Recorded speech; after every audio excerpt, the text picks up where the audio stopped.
Assalamualaikum warahmatullahi wabarakatuh.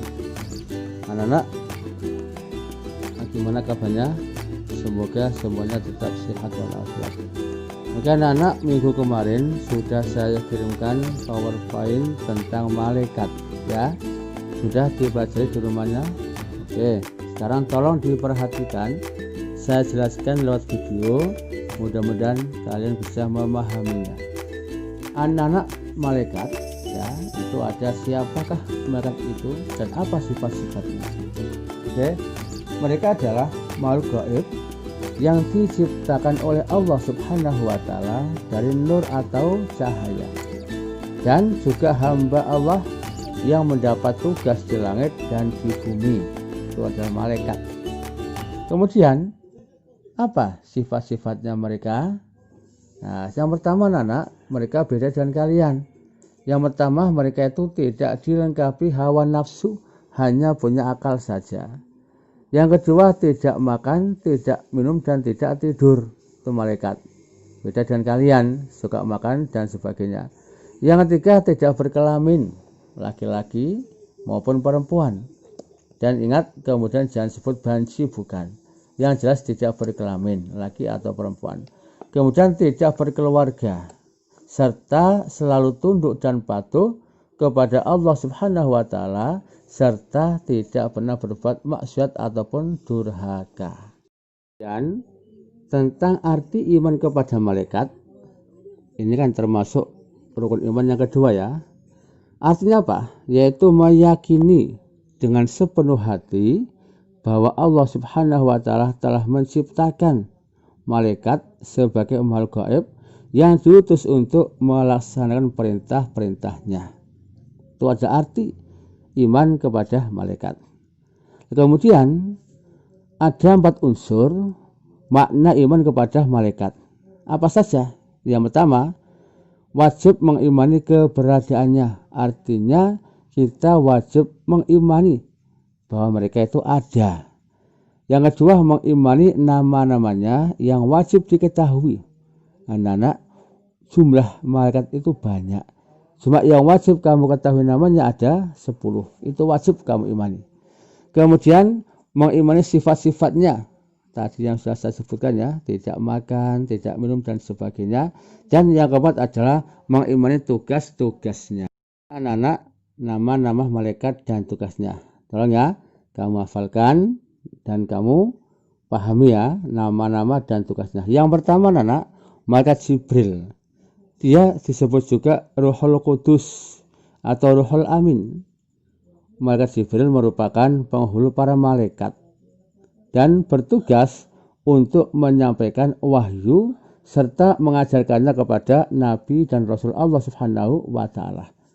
Malaikat Jibril yang menyampaikan Al-Quran kepada Nabi Muhammad serta yang mengantarkan beliau atau mengawal ketika Isra dan Mi'raj. Cuma saat Nabi akan ke Sidratul Muntaha, malaikat Jibril kemudian melepasnya sendirian.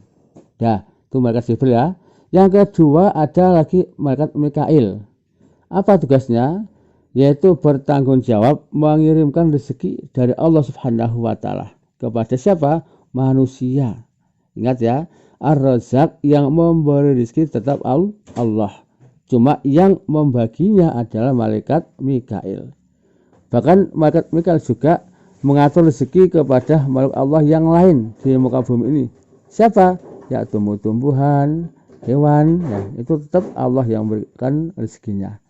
Dan termasuk juga malaikat Mikail adalah pengatur hujan, angin, dan bintang-bintang di langit. Yang ketiga anak, yaitu ada lagi namanya malaikat Israfil. Kamu mungkin kenal ya. Apa tugasnya? Yaitu bertugas untuk meniup sangkakala atau trompet pada hari kiamat. Ingat, hari kiamat bukan hari tahun baru ya, jangan keliru. Tiupan sangkakala yang pertama merupakan tanda datangnya hari kiamat.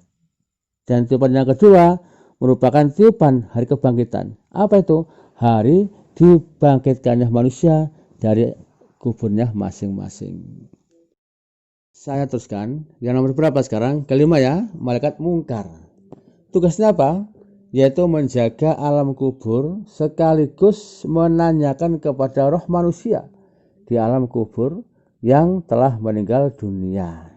Itu malaikat mungkar dan nakir ya, nanti ada tugasnya. Malaikat nakir itu tugasnya adalah sama dengan malaikat mungkar, yaitu apa? Bertanya di alam kubur. Malaikat mungkar dan nakir akan menanyakan tentang pokok permasalahan. Apa itu? Seperti siapa Tuhanmu atau man rabbuka, ya, pertanyaannya siapa Tuhanmu, apa agamamu, siapa nabimu, dan apa kitabmu di alam kubur kelak. Kemudian ada lagi malaikat Israel. Wah, ini malaikat yang paling menakutkan ya, yaitu tugasnya mencabut nyawa seluruh makhluk Allah Subhanahu wa taala, yang juga disebut dengan malaikat maut, itu Israel. Malaikat Israel akan mencabut nyawa orang yang beriman dengan lemah lembut, sedangkan orang kafir akan dicabut dengan penuh kesulitan dan rasa sakit. Insya Allah kalau kita iman, mukmin, insya Allah saat kita nanti meninggal tidak sakit saat dicabut oleh malaikat Israel. Yang ketujuh adalah malaikat Raqib. Apa tugasnya? Yaitu mencatat amal baik manusia. Manusia yang memiliki banyak amal kebaikan dibandingkan amal buruk akan mendapat hadiah berupa surga dari pembalasan yang akan datang. Dan yang kedelapan yaitu malaikat Atid. Tugasnya adalah mencatat amal buruk manusia. Manusia yang amal keburukannya lebih berat, lebih banyak, nanti akan dihukum Allah di mana? Di neraka. Hati-hati ya kalian. Yang kesembilan yaitu malaikat Malik. Dia punya tugas menjaga pintu neraka. Malaikat Malik disebut memiliki wujud yang menyeramkan ya, bahkan api neraka pun takut kepadanya. Sangat-sangatnya.